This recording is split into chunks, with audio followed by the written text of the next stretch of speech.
She acted like she didn't care. She smiled, posted, moved on fast. But deep inside, something started breaking the second she realized you were finally done. She acted like she didn't care. She acted like losing you meant nothing. But inside her world, things were already shifting, and not in the way she expected. In this video, we're going to walk through the hidden stages a narcissistic woman goes through after she realizes she pushed away someone who truly loved her. The reactions you saw on the surface were only the beginning. What happens underneath is a very different story. 1. The act of not caring. At first, she acts completely fine, almost too fine. She posts new photos, goes out more, smiles bigger, and tells people she's never been better. But this performance isn't confidence. It's protection. It's her way of saying, you didn't matter, even though your absence is already echoing in places she doesn't want to touch yet. Think about someone cleaning their room right after a breakup. Not because they're okay, but because they're trying to distract themselves from the silence. But here's the part most people don't see. Her moving on fast is actually a reaction to panic, not peace. Psychologists call this image maintenance, when someone cares more about how they appear than how they actually feel. For a narcissistic woman, image always comes first. And while everyone else sees a woman living her best life, you'll soon see the cracks in that mask begin to show. 2. Rewriting the story. The blame game. When the performance starts losing energy, she shifts into the next stage, rewriting the story. She can't sit with guilt, so she flips the script. Suddenly, you were the one who was too emotional, too demanding, or not enough. If you've ever had someone twist every argument until you end up apologizing for things you didn't do, that's exactly what this stage feels like. This isn't about truth. It's about protecting her ego. Admitting fault would threaten the image she built, so she changes the narrative until she becomes the victim in her own story.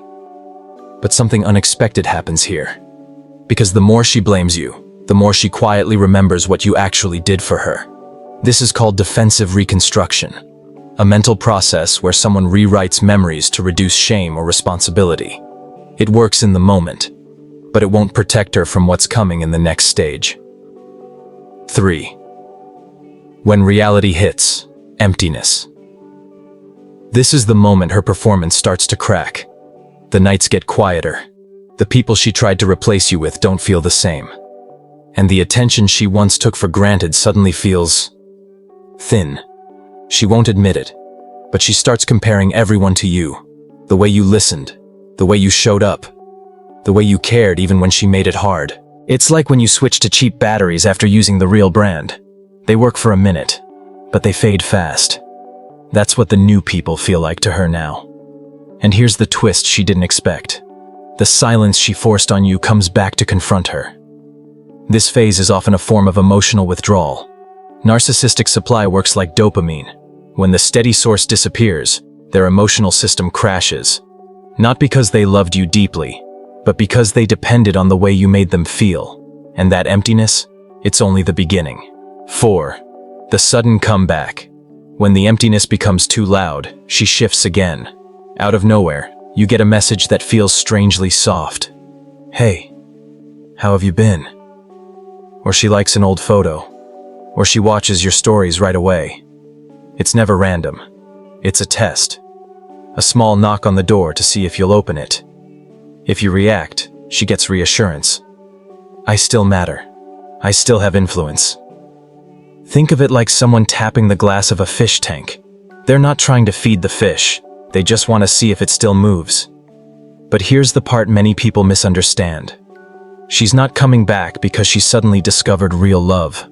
This stage is fueled by intermittent reinforcement, a behavioral pattern where unpredictable rewards, like your attention, create stronger psychological pull than stable affection. Your silence breaks the pattern, so she returns, hoping to reset it. But the comeback isn't the end of the cycle. It's the setup for the next one. 5. The push-pull cycle returns. If you respond to her comeback, even a little, the old cycle quietly wakes up again. She becomes warm, attentive, maybe even surprisingly sweet. But just when you start to relax, she pulls away. Cold, distant, confusing. It's like standing in the ocean while the waves hit you. One moment you're lifted, the next moment you're underwater, wondering what happened. This isn't an accident. It's how she measures her power. Every time you react, explain, or chase, she gets confirmation that she still has emotional influence over you. And here's the painful truth. This cycle doesn't end on its own. It ends when you stop participating. Psychologists call this control-based attachment, where connection doesn't come from love, but from testing someone's devotion through instability. The more unstable she becomes, the more she watches how hard you try to restore peace. And that desperate hope you feel during her warm moments, that's exactly what keeps the cycle alive. 6. The hidden regret. At some point, something inside her softens, but not in the way people imagine. She doesn't suddenly wake up one morning full of clarity and accountability. Her regret appears in small, quiet flashes, a memory of how you supported her, a moment where she realizes no one else understands her the way you did, a comparison she never wanted to make. But this regret isn't pure. It's mixed with frustration. Frustration that she lost the comfort, the stability, and the emotional safety you once provided. Think of someone missing a warm home, not because they loved the people inside, but because they hate the feeling of being out in the cold. And here's what she won't tell anyone. She regrets losing the benefits, long before she regrets losing you. This stage is often tied to something called a shame spiral, a cycle where a person avoids self-reflection by focusing on what they lost instead of why they lost it. It feels like grief, but it isn't growth. And this inner conflict leads straight to the final stage. 7. The self-image collapse. This is the stage she hoped would never come, the image she worked so hard to protect. The strong one, the confident one, the "I don't need anyone" one, starts breaking from the inside out. Some days she acts overly confident, almost loud with it. Other days she sinks into a quiet panic, wondering why nothing feels the same anymore. It's a strange push-pull within herself, half of her believing she deserves better, the other half realizing she pushed away the one person who actually cared. You might hear from mutual friends that she's trying to improve or working on herself. Sometimes she even posts quotes about healing or growth, but most of that is performance, a way to rebuild the version of herself she wants people to see. But here's the truth she can't hide, even from herself. She can't replace what she lost, because she never understood it in the first place. This stage is tied to ego fragmentation, when someone's self-image cracks into opposing identities, leaving them confused about who they actually are without the admiration they once relied on. And when that identity collapses, it forces a question she's tried to avoid her whole life. Who am I when no one is clapping? When a narcissistic woman realizes she's lost someone who truly loved her, she doesn't break all at once. She breaks in stages, through denial, blame, emptiness, comeback attempts, and the slow collapse of the identity she tried so hard to protect. But none of those stages mean she has changed, and none of them mean you should go back. The real healing begins when you understand that her behavior was never a reflection of your worth, only a reflection of her wounds.